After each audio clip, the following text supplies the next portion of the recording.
우리가 함께 살펴볼 하이데베르 교리문답은 92문에 대하여 살펴볼 것입니다. 92문은 이제 십계명에 대한 내용들이 이제 구체적인 내용들을 들어가게 될 것이에요. 우리가 몇 주 전에 좀 지났죠. 우리가 하나님의 율법에 대해서, 율법이 어떤 의미를 가지고 있나에 대해서 우리가 서론 부분을 했었는데, 오늘 92문 첫 문제, 제 질문이 하나님의 율법이 무엇입니까? 라는 질문이에요. 이 질문을 우리가 좀 살펴보려고 합니다. 하나님의 율법이 무엇입니까? 우리가 이 질문에 대한 답변은 잘 알고 있습니다. 왜냐하면 출애굽기 20장과 신명기 5장이 나와 있기 때문에 그래요. 십계명에 대한 내용을 이제 시작하려 합니다. 우리가 지금 하이데베르 교리문답을 하면서 우리에게 유익이 되는 것이 뭐냐면, 우리가 먼저 살펴봤던 사도신경의 의미가 무엇인지를 살펴봤어요. 우리가 고백하는 것이 무엇인지 살펴봤어. 우리가 그 고백의 그 내용들마다 담고 있는 의미가 무엇인지를 우리가 깨닫고, 그래서 우리로 하여금 그 내용들의 의미를 깊이 깨달아서 그 고백이 참된 고백이 되고, 우리가 무엇을 고백하고 무엇을 믿는지를 살펴봤습니다. 그리고 이제 십계명의 내용을 살펴볼 것이에요. 여러분이 이 십계명을 같이 살펴보다 보면 우리가 놀라게 되는 것이 무엇이냐면, 내가 십계명을 추상적으로 알고 있었구나 하는 사실을 알게 될 것이에요. 내가 하나님의 말씀을 지킨다고 했지만 내가 이게 지키지 못하고 있었구나 하는 것을 또한 알게 될 것이에요. 그래서 다시 한번 이 십계명의 내용을 살펴보고, 또 하이데베르 교리문답은 십계명만 아니라 우리 주기도문에 대한 내용들도 나중에 살펴보게 됩니다. 이런 것들을 하나하나 내용의 의미들을, 사실 오늘날 우리가 십계명이 이것입니다라는 것을 알고 있지만 그 의미가 무엇인지, 이 지킨다는 의미가 무엇인지를 우리가 잘 모르는 경향이 있습니다. 그래서 이번 기회에 우리가 십계명의 내용들과 또 주기도문의 내용들 또한 우리가 자세히 살펴보는 그런 기회가 되었으면 좋겠습니다. 십계명은 하나님의 율법이 무엇입니까? 이 답변을 보면 이렇게 기록되어 있습니다. 답변을 보면 우리 처음에 그 내용들만 잠깐 제가 읽어드리면, 하나님께서는 다음과 같이 말씀하셨습니다. 그리고 출애굽기 20장 2절과 17절 말씀, 신명기 5장 6절에서 21절 말씀에 이렇게 기록되어 있어요. 이제 십계명에 대한 내용들 우리가 좀 같이 읽을까요? 첫 번째부터 같이 읽겠습니다. 자, 시작. 너는 나 외에는 다른 신들을 내게 있게 말지니라. 두 번째입니다. 시작. 너를 위하여 새긴 우상을 만들지 말고, 또 위로 하늘에 있는 것이나 아래로 땅에 있는 것이나 땅 아래 물속에 있는 것에 아무 형상이든지 만들지 말며 그것들에게 절하지 말며 그것들을 섬기지 말라.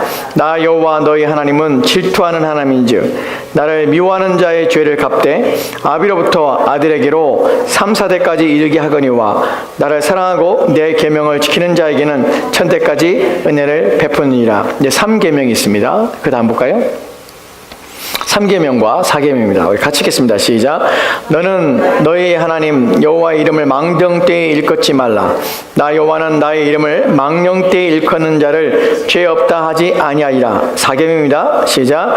안식일을 기억하여 거룩히 지키라. 엿새 동안은 힘써 내 모든 일을 행할 것이나 제7일은 너의 하나님 여호와의 안식일인즉 너나 내 아들이나 내 딸이나 내 남종이나 내 여종이나 내 육축이나 내 문 안에 유하는 객이라도 아무 일도 하지 말라. 이는 엿새 동안에 나 여호와가 하늘과 땅과 바다와 그 가운데 모든 것을 만들고 제7일에 쉬었음이니라. 그러므로 나 여호와가 안식일을 복되게 하여 그 날을 거룩하게 하였느니라. 아멘. 제 5계명입니다. 5계명부터 이제 10계명까지 내용들입니다. 우리 같이 읽겠습니다. 시작. 내 부모를 공경하라. 그리하면 너희 하나님 나 여호와가 내게 준 땅에서 내 생명이 길리라. 6계명입니다. 살인하지 말지니라. 7계명입니다. 간음하지 말지니라. 8계명입니다. 도둑질하지 말지니라. 9계명입니다. 내 이웃에 대하여 거짓 증거하지 말지니라. 10계명입니다. 내 이웃의 집을 탐내지 말지니라. 내 이웃의 아내나 그의 남종이나 그의 여종이나 그의 소나 그의 낙이나 물은 내 이웃의 소유를 탐내지 말지니라. 아멘. 이게 이제 십계명에 대한 내용이에요. 십계명은 성경에 두 군데 기록되는데, 하나는 출애굽기 20장이고 하나는 신명기입니다. 이 내용들을 우리가 이제 살펴볼 것인데, 여러분 십계명을 우리가 지켜야 되는 이유에 대해서 우리가 좀 더 생각을 좀 해보고 왜 우리는 십계명을 지키려 하지 않는가, 왜 우리는 십계명에 대해서 거부감을 느끼는가 하는 부분에서 또한 우리가 생각해 볼 필요가 있습니다. 하나님께서 이 계명을 주시고 우리 가운데 지키라고 명령하셨습니다. 근데 사람들을 우리가 십계명을 지키는 데 있어서 왜 이 십계명은 우리가 여전히 지켜야 되고 또한 우리가 십계명에 대해서 우리가 순종하며 이것을 지키기 위해서 애를 써야 합니까? 물론 하나님의 계명입니다. 계명이기 때문에 우리가 지켜야 합니다. 그러나 우리가 지난 시간에 몇 달 전이죠. 우리가 살펴봤던 하이델베르 교리문답에서 중요한 내용들을 우리가 살펴보고 지나갔었는데 여러분이 기억할지 모르겠습니다. 여전히 율법은 우리 가운데 유효합니까? 예, 유효합니다. 근데 율법의 기능 중에서 폐기된 기능이 있는데 율법을 말미암아서 우리는 의롭게 되고자 지키는 것은 아닙니다. 그렇죠. 율법을 지키는 것은 가장 중요한 의미 속에 하나가 무엇이냐면 율법은 무엇을 대표하며 무엇을 드러내는 것입니까? 하나님의 성품과 하나님의 속성을 드러냅니다. 그래서 우리가 하나님을 닮는다는 것은 이 십계명을 통해서 하나님을 닮는 것이며 또 하나님께서 요구하신 것을 통해서 우리는 하나님의 형상을 회복하는 일들을 행하는 것입니다. 그렇기 때문에 십계명은 우리가 구원받기 위해서 지키는 것이 아니라 우리는 하나님의 형상을 닮고 또한 하나님의 성품을 담기 위해서 이 계명을 지켜야 하는 것입니다. 또한 우리가 지난번에 살펴본 내용 속에서 중요한 것이 무엇이냐면 우리가 구원받고 나서 우리를 구원하신 후에 그리스도께서는 우리 안에 누굴 보내셨냐면 보혜사이신 성령 우리 안에 보내셨습니다. 그 성령 우리 안에 주셔서 그 성령이 우리를 어떻게 하냐면 우리를 새 사람 되게 하신 것이에요. 그래서 새 사람으로 우리를 새롭게 하셔서 우리를 어떻게 하셨냐면 그 아들의 형상을 우리 아들의 형상을 담도록 우리 가운데 하신다고 하십니다. 즉 성령을 통해서 우리 가운데 무엇이 일어나냐면 새 사람 되는 일들이 우리 가운데 진행되고 그 일들을 행하게 되는 것이에요. 이 그리스도의 형상을 담는다는 의미 속에서 우리가 그럼 어떻게 그리스도의 형상을 담습니까? 라는 말에서 우리는 이 십계명을 통해서 하나님의 속성의 반영이요 하나님의 성품의 반영인 이 계명을 지킴으로 누굴 닮아가냐면 그리스도의 형상을 회복해가는 것이에요. 그래서 우리는 이 계명을 지켜야 되는 것입니다. 이 계명을 지킨 데 있어서 우리의 연약함이 무엇이냐면 대부분 사람들이 이 십계명을 지킬 때에 하나님 말씀을 지켜야 됩니다 라는 이 말을 들을 때 우리가 무엇을 본질적인 것을 놓치고 이 본질에 대하여 우리가 생각하지 않는 경향이 있습니다. 그래서 우리는 십계명을 지킨 데 있어서 우리는 어려움을 겪게 되는데 그것이 무엇이냐면 우리가 하나님 말씀의 이 십계명을 지키려 할 때에 우리는 이것을 내가 의롭게 되는 수단으로 지키는 것이 아닐 뿐만 아니라 이것을 지킴으로 우리가 하나님 앞에 구원받는 수단이 되는 것은 결코 아닙니다. 근데 사람들이 생각하기를 내가 하나님의 은혜에 대해서 하나님께서 우리가 내 베푸신 것에 대해서 나를 구원에 대해서 감사한 마음이 있고 또한 우리가 하나님께서 나를 죄에서 나를 건져 주심에 대하여 우리가 기뻐하며 즐거운 마음이 있어서 우리가 계명을 지키지만 이것은 우리가 보상으로 지키려는 생각할 때에 이것을 우리가 빚을 갚고 은혜를 갚는다는 생각으로 우리가 이 계명을 지키려 할 때 우리는 하다가 중단하게 된다는 것이 많은 사람들이 하나님의 명령에 대하여 이 계명에 대해 무겁게 생각하고 어렵게 생각하는 경향이 있습니다. 왜 그러냐면 이것이 우리가 꼭 지키도록 요구받는 행위라고 생각하기 때문에 그래요. 이것이 꼭 지키도록 요구받는 우리가 마땅히 이것을 해야만 하는 그리스도인에서 의무요 책임으로서 이 계명을 우리가 생각하기 때문에 그렇다는 것이 이 부분이 참 중요해요. 우리는 왜 계명을 지켜야 되냐면 오늘 이 중요한 얘기를 하려고 그러는 것이에요. 왜 이 계명을 지키는 데 있어서 우리가 지난번에 요한 1서에서 말한 것처럼 하나님의 계명은 무거운 것이 아니라는 사실을 우리는 왜 기억해야 되고 왜 성경에 그렇게 기록된지를 우리가 생각해 봐야 합니다. 이 계명을 주실 때 우리는 이 계명을 주시는 배경과 이 계명은 어떤 상황에서 주어진지를 생각해 봐야 돼요. 여러분 이 십계명은 애굽 사람에게 주신 것이 아니에요. 가나안 사람에게 주신 것이 아니에요. 누구에게 주셨습니까? 하나님의 자녀들에게 주신 것이에요. 언제 주셨습니까? 시내산에 주셨어요. 애굽에서 하나님께서 이들을 구원하시기 전에 십계명을 주시면서 너희들 이 계명 지켜서 내 자녀가 돼. 난 후에 이 계명을 주신 것이 아니에요. 이 계명은 어떤 배경에 주냐면 하나님의 크신 은혜의 배경 속에 주었다는 사실을 기억하셔야 돼요. 이 부분이 어디에 나오냐면 출애굽기 20장 1절과 2절 보면 이렇게 기록됐습니다. 같이 읽을까요? 같이 읽겠습니다. 시작. 하나님이 이 모든 말씀하여 이르시되 나는 너를 애굽 땅 종 되었던 집에서 인도하여 낸 내 하나님 여호와니라. 아멘. 이 본문의 말씀을 이 본문은 십계명을 주시기 전에 하나님께서 선언하신 내용이에요. 그리고 이제 그 다음에 십계명이 나오는 것이에요. 왜 하나님께서 그냥 바로 십계명의 계명을 주지 않고 왜 이 이야기를 먼저 하십니까? 이 이야기는 십계명 우리에게 짐으로 주신 것이 아니에요. 우리 가운데 너 이거 안 하면 너 죽어 라고 하나님 협박으로 주신 것이 아니에요. 이 주신 배경 속에 무엇을 하나님 먼저 각인시키고 무엇을 이해시키냐면, 하나님이 이 모든 말씀으로 말씀하 이르시되, 무엇에 이제 십계명을 주실 때 이 모든 말씀으로 말씀하 이르시되 뭐라고 하냐면, 나는 너를 애굽 땅 종되었던 집에서 인도하여 낸 하나님 여호와니라고 먼저 말씀하신다는 것이, 이 말이 중요해요. 왜 우리가 하나님의 명령을 지키고 하나님 말씀에 순종해야 됩니다. 우리는 하나님 말씀에 따라야 됩니다. 여러분, 십계명을 지켜야 됩니다.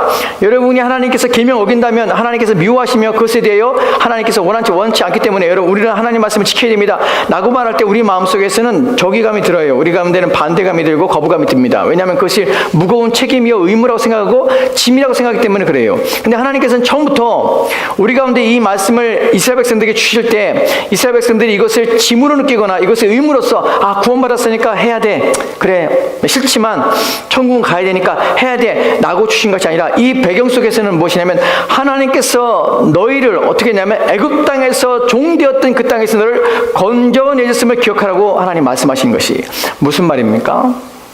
여러분, 이 배경 속에서는 우리가 이것을 지킴으로 내가 구원받은 사실이 아니라 구원받았기 때문에 지켜야 한다는 사실을 본문에 말씀하고 있을 뿐만 아니라, 너희가 어디로부터 너희가 건져냄을 받은 그 자리가 어디냐를 하나님께서 확인시키는 것이에요. 왜 이것이 중요하냐면, 우리의 출발점은 어디냐면 우리는 애굽의 종되었던 자리에서 우리를 건져내신 것이에요. 왜 우리가 하나님 말씀에 이것이 우리 가운데 짐이 되거나 이것이 무거운 것으로 우리가 이것을 마땅히 순종해야 될 어떤 우리 마음의 부담감으로 이것이 다가오지 않게 되는 방법이 무엇이냐면, 성경에서는 하나님이 너를 어디서부터 건져왔는지를 생각해 보라는 것이에요. 네가 어느 자리에서 어떤 상황에서 하나님께서 너를 구원하셨고 내가 그 가운데서 너의 이룬 그 구원의 의미가 무엇인지를 하나님께서 생각해 보라는 것이에요.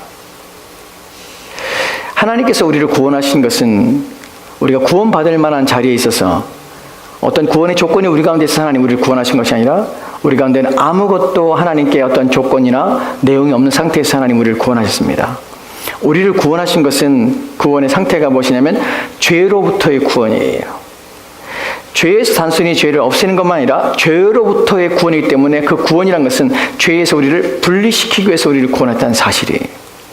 이 말이 주는 것은 무엇이냐면, 우리를 구원하신 그 하나님께서는 죄와 우리를 분리시켜서 우리라고 거룩한 하나님의 형상을 담는 사람으로 우리를 부르셨기 때문에, 우리는 그 은혜를 생각하고 우리가 건짐받은 그 자리를 생각한다면 우리는 다시 옛 생활로 돌아가서 하나님의 말씀을 어기며 사는 삶을 더 이상 살 수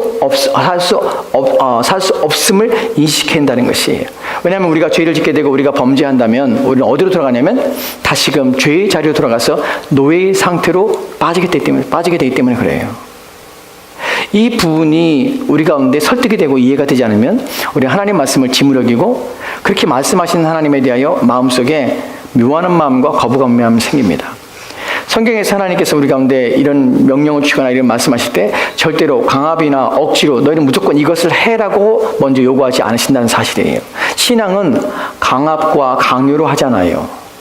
왜냐하면 그것은 그렇게 되면 하다가 중단하거든요. 많은 사람들이 열심히 신앙생활해요. 열심히 하나님을 섬긴다고 해요. 그리고 열심히 뜨거움을 보여요. 하지만 어느 순간에 일정한 시간이 지나면 그들이 그 모든 일들을 중단해버리고 이제 뒤로 후퇴하고 또 물러서거나 그 일을 포기하고 하지 않습니다. 왜냐하면 예전에 내가 그렇게 많이 했기 때문에 라는 말과 더불어서 신앙이 식어지는 것이에요. 신앙이 식어진 자리가 어디를 무엇을 잃어버리기 때문에 그러냐면, 그가 하나님으로부터 구원받은 그 자리가 어디냐는 것을 잊어버리기 때문에 그래요. 그는 어디서 구원받았냐면 죄의 자리에서, 심판의 자리, 진노의 자리에서 구원받았다는 것이에요.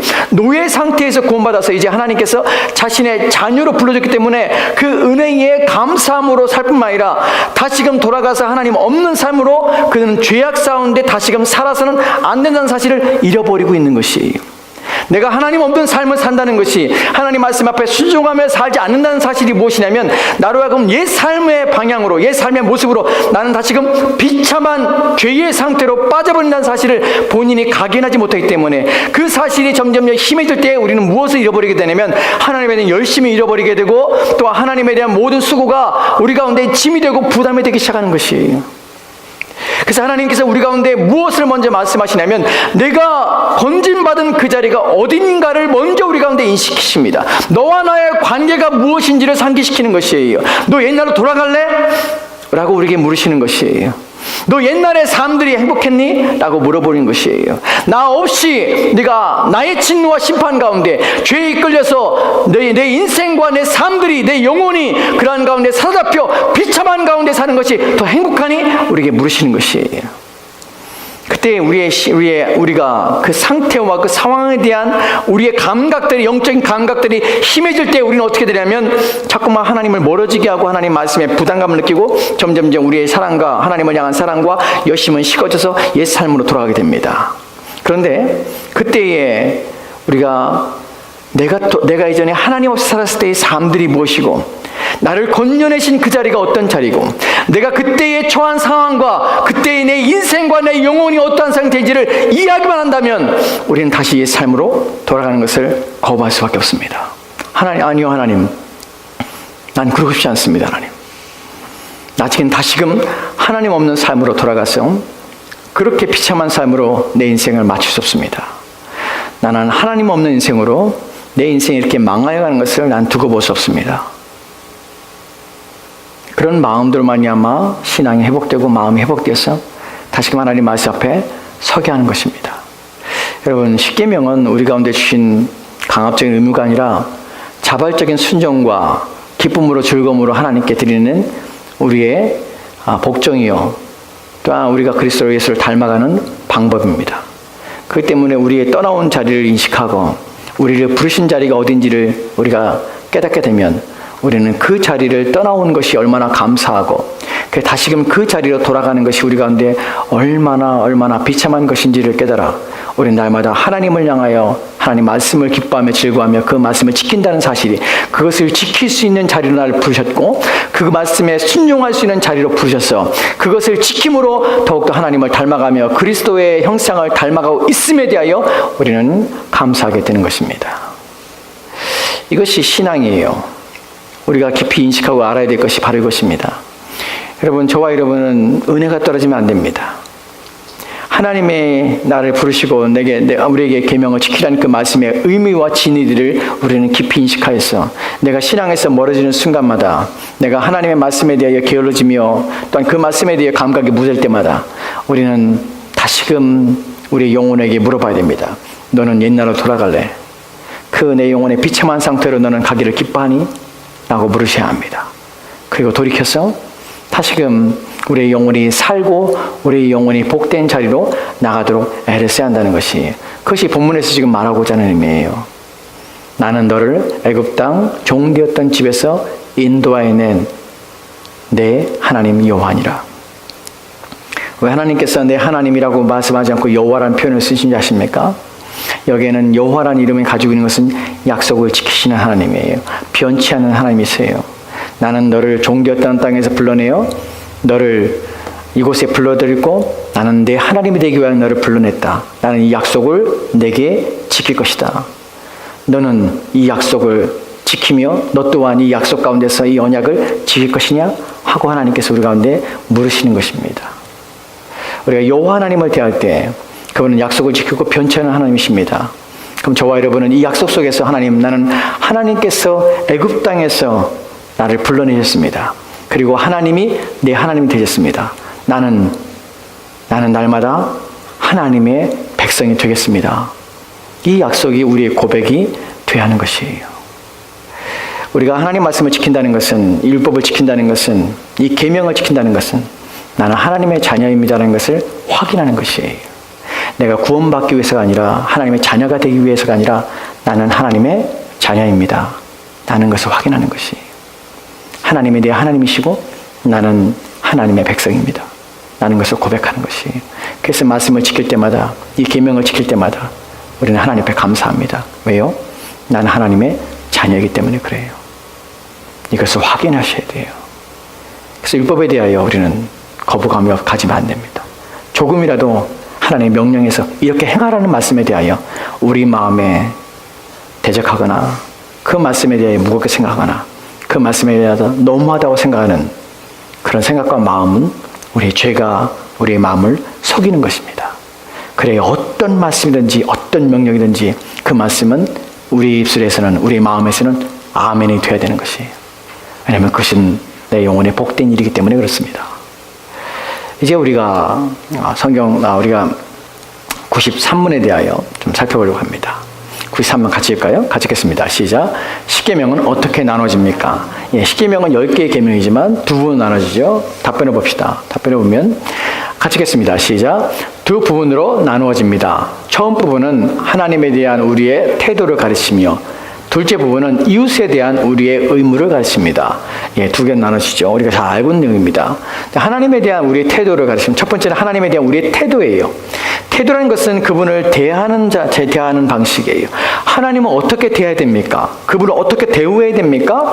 그분에 대하여 우리는 어떤 방법으로 그분 앞에 나가야 됩니까? 하는 것을 첫 번째 부분에 말씀하고요. 두 번째 부분은 이웃에 대하여 우리의 의무, 우리는 이웃에 대해 어떤 책임을 가지고 있는가 하는 부분이에요. 이 부분을 이제 우리가 하나씩 살펴볼 텐데 오늘 우리가 첫 번째로 살펴볼 것은 무엇이냐면 우리가 십계명을 알지만 우리는 추상적으로 아는 부분들이 너무나 많다는 사실이에요. 본문에서 하나님은 어떻게 대해야 됩니까? 하나님에 대한 우리의 태도, 또한 이웃에 대한 우리의 의무에 대하여 우리는 십계명을 바르게 지켜야 되는데 우리는 십계명이 가지고 있는 것은 첫 번째는 표면적인 의미를 가지고 있습니다. 근데 이 표면적인 의미에 대해 우리는 그렇게 인식하고 받아들여서 나는 지키고 있다고 생각해요. 근데 사실은 십계명은 표면적 의미가 있지만 사실은 십계명은 표면적 의미 외에 내면적인 의미가 있어요. 그러니까 이 계명이 의도하는 것이 또 있는데 우리는 이것에 대해 생각하지 않아요. 그러니까 우리는 이것을 첫 번째 것을 놓고 하나님을 대하는 태도에 대하여 이름을 망령되이 지키지 마라. 하나님의 이름에 대해 내가 말하지 않으면 돼. 내가 하나님의 이름을 욕으로 사용하지 않으면 돼. 그럼 나는 그 지킨다고 생각해요. 우상 숭배하지 마. 나는 다른 우상을 안 섬겨. 내가 어떤 형상을 만들지 않았어. 나는 어디 가서 절하지도 않았어. 그럼 나는 우상 숭배를 하지 않는 거야. 이런 식으로는 표면적으로 생각합니다. 심지어는 이런 것이요. 도둑질하지 말라고 그럽니다. 그럼 내가 남의 물건을 훔치지 않았어요. 그럼 나는 그 계명을 지켰습니다. 간음하지 말라. 나는 간음하지 않았어요. 나는 그 계명을 지켰습니다. 나는 살인하지 말라. 나는 남을 죽인 일이 없어요. 그렇기 때문에 나는 그 계명을 지켰습니다. 여러분 그렇지 않아요. 표면적인 의미와 십계명에는 내면적인 의미가 있습니다. 이 말씀을 하신 의도가 있어요. 무엇 하라는지가 있어요. 그 부분을 우리가 살펴보라는데 이 부분에서 정확하게 예수님께서 우리 가운데 표본으로 제시한 구절이 있습니다. 표본으로 나타나는 한 구절이 있는데 누가복음입니다. 누가복음 18장 20절과 21절 말씀이면 이렇게 읽겠습니다. 같이 읽까요? 시작. 내가 계명을 하나니 간음하지 말라, 살인하지 말라, 도둑질하지 말라, 거짓 증언하지 말라, 내 부모를 공경하라 하였느니라. 여짜오되 이것은 내가 어렸을부터 다 지켰나이다. 부자 관원 청년에 대한 얘기죠. 여기서 이 청년이 예수님에 대하여 예수님, 선생님이요, 이것은 내가 다 어렸을 때부터 다 지켜왔던 것입니다. 한 번도 다 어긴 적이 없습니다. 여러분, 부모를 공경하라.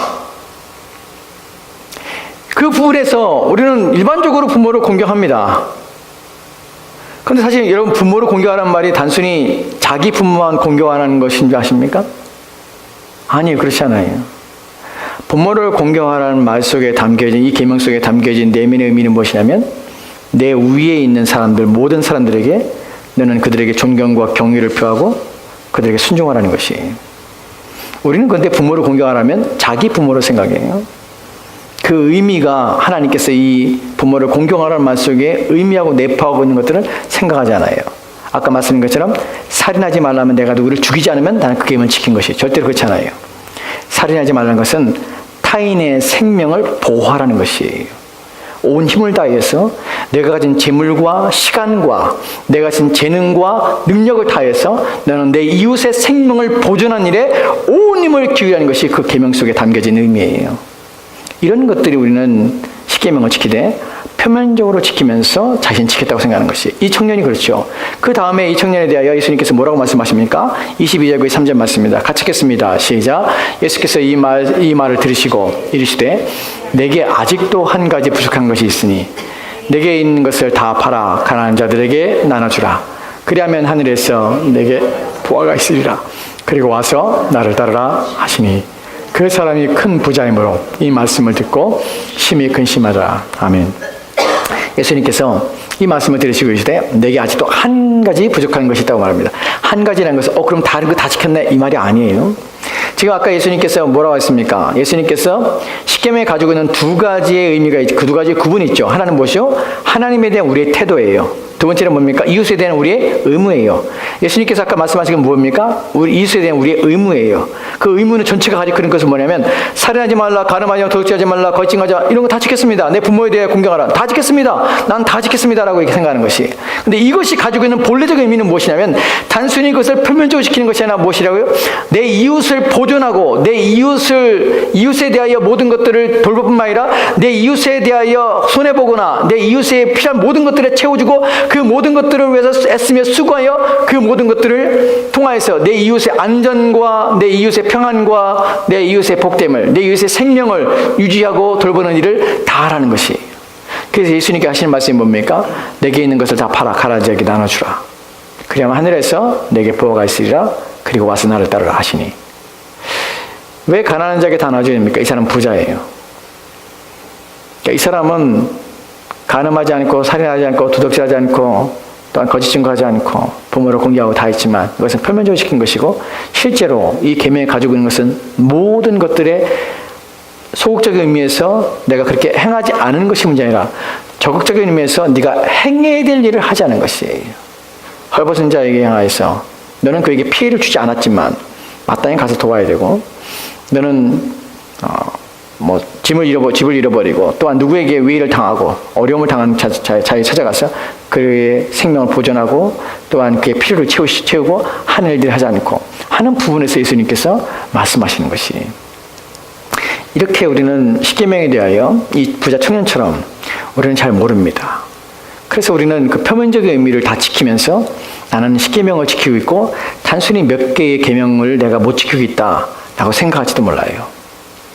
근데 사실은 우리가 십계명의 본의와 십계명의 본래 의도를 우리가 하나씩 살펴본다면 깜짝깜짝 놀라게 됩니다. 저도 이걸 준비하면서 제 자신이 많이 놀라게 되고 또한 회개하게 되고 또한 새롭게 말씀을 새롭게 살펴보고 하나님 계명을 이렇게 지킨다는 것이 쉬운 일인 결코 아니구나 하는 걸 다시 한번 깨닫게 됩니다. 우리가 이 십계명을 살펴볼 것입니다. 여러분 마음속에 오늘 우리 함께 기도할 내용들이 그것입니다. 하나님 내 마음에 하나님 말씀이 부담이 되거나 그 일에 대하여 내가 거부하거나 또한 그 일에 대하여 내가 짐으로 여기지 않도록 해달라고 우리는 마음을 다해서 하나님 앞에 기도해야 됩니다. 우리가 하나님을 생각할 때 가장 우리가 하나님을 위하여 하나님을 향하여 우리가 생각하며 그를 위해 산다고 할 때 우리 가운데 잊지 말아야 될 것이 무엇이냐면 그분의 은혜입니다. 그분이 나를 어떻게 하셨는가 하는 부분이에요.